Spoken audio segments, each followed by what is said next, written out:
ಕಾಣ್ತಿಲ್ವಾ? ಕುಡಿತಾ ಇದ್ದೀನಿ.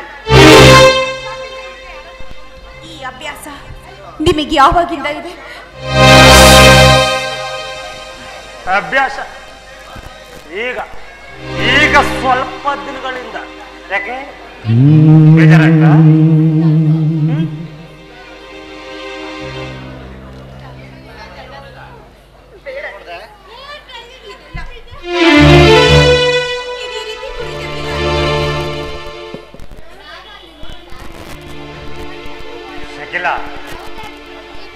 ನೀನ್ ಅನ್ಕೊಂಡಂತೆ ನಾನೀಗ ಶ್ರೀಮಂತ ಅಲ್ಲ, ನಾನೀಗ ಶ್ರೀಮಂತ ಅಲ್ಲ.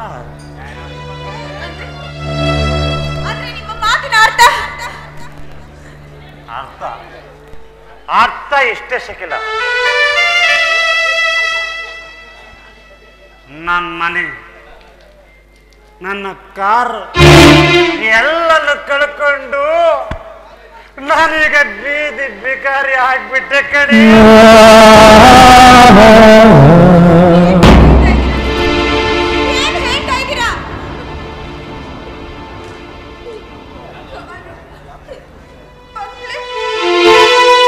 ಎಲ್ಲ ಸುಳ್ಳು, ಎಲ್ಲ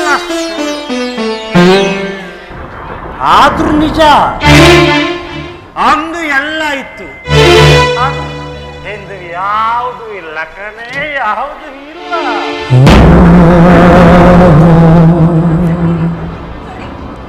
ಎಲ್ಲಾದ್ರೂ ದೂರ ಹೋಗಿ ಕೂಲಿ ಮಾಡಿ ಜೀವನ ಮಾಡೋಣ.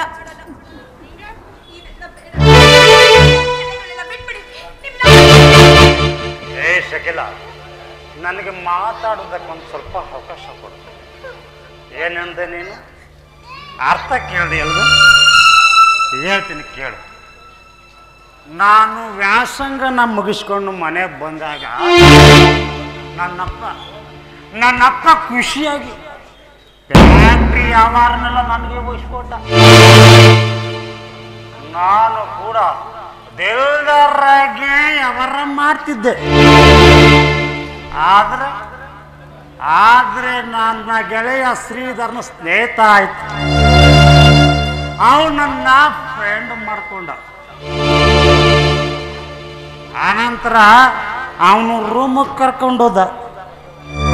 ಯಾವುದೋ ಒಂದು ಹುಡುಗಿನ ಕರ್ಕ ಬಂದು ನನಗೆ ಪರಿಚಯ ಮಾಡಿಸ್ತ. ನಾನು ಖುಷಿಯಿಂದಲೇ ಪರಿಚಯ ಮಾಡಿ, ಆದ್ರೆ ಒಂದು ದಿವಸ ನನ್ನನ್ನು ಅವಳ ಜೊತೆ ಮಲಗಿಸಿ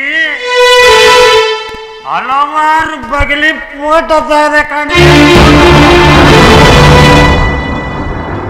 ಅನಂತರ ಅದನ್ನೇ ಆಧಾರವಾಗಿ ಇಟ್ಕೊಂಡು ನಮ್ಮ ಅಪ್ಪನಿಗೆ ಹೇಳ್ತೀನಿ, ಪೇಪರ್ಗೆ ಹಾಕಿಸ್ತೀನಿ ಅಂತ ಹಾಕ್ತಿರ್ ಮಾಡ್ದ ಕಡೆ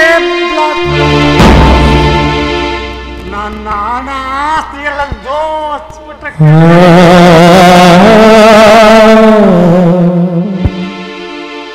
ಅದ್ರ ನೋವನ್ನು ಮರೆಯೋದಕ್ಕೆ ನಾನು ಕುಡಿಯೋದನ್ನ ಕಳ್ಕೊಂಡು ದುಡ್ಡ ಹೇಗಾದ್ರೂ ಮಾಡಿ ಸಂಪಾದನೆ ಮಾಡಬೇಕು ಜೂಜಾಡಿದ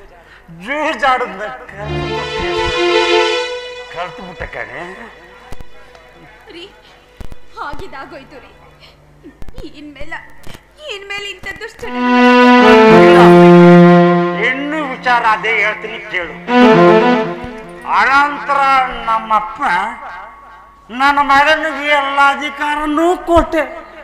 ಆದ್ರೆ ನನ್ನ ಮಗ ಈಗ ಆಗೋದ್ನಲ್ಲ ಅಂತ ತಿಳ್ಕೊಂಡು ಅವರು ಅನಾರೋಗ್ಯದಿಂದ ಹಾಸಿಗೆ ಹಿಡಿದ್ರ ಕಡೆ.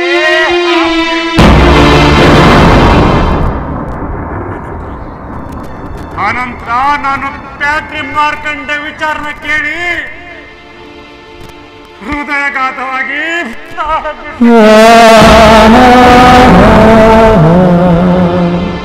ಶಕಿಲ, ಈಗ ನನಗಿರೋ ಸಾಲ 1 ಲಕ್ಷ ಅಲ್ಲ, 2 ಲಕ್ಷ ಅಲ್ಲ, ಬರೋಬ್ಬರಿ 50 ಲಕ್ಷ.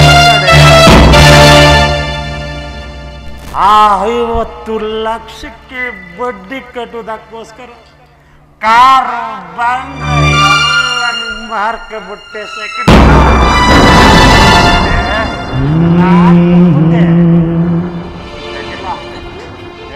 ಶಕಿಲ,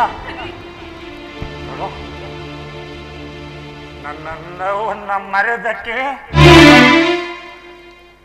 ಸಾರಾಯಿ ಕುಡಿತಾ ಇದ್ದೆ.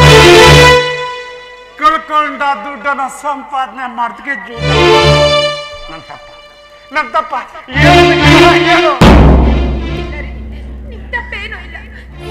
ನೋಡಿ, ಇದೇ ಕೊನೆ. ಮತ್ತೆ ಇದೆಲ್ಲ ಕುಡಿಯಕ್ ಹೋಗ್ಬೇಡಿರಿ. ನಾವಿಬ್ರು ಹೇಗಾದ್ರೂ ಕಷ್ಟಪಟ್ಟ ದುಡ್ದು ಸಾಲನೆಲ್ಲ ನಿಮ್ ತಮ್ಮ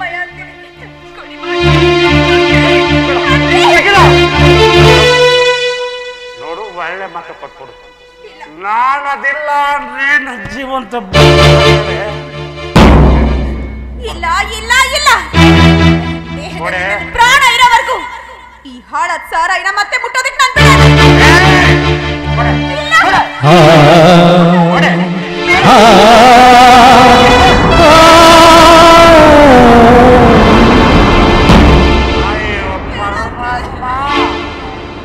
ಹೊರಗಡೆ ಹೋಗಿ ಕುಡಿಯುವ ಅಂದ್ರೆ ಸಾಲಗಾರರ ಕಾಟ, ಇಲ್ಲಿ ಬಂದು ಕುಡಿಯುವ ಅಂದ್ರೆ ಈ ಗೂಬೆ ಕಾಟ. ಬರೇ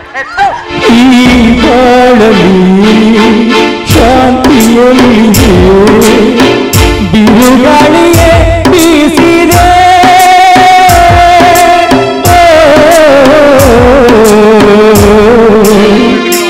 ಆಸೆಗಳೇ ಕನಸಾಗಿದೆ, ಮನಸ್ಸುಗಳೇ ಬಿರುಕಾಗಿದೆ, ಅನುಬಂಧವೇ ಚೂರಾಗಿದೆ. ಈ ಬಾಳಲಿ ಶಾಂತಿಯೇ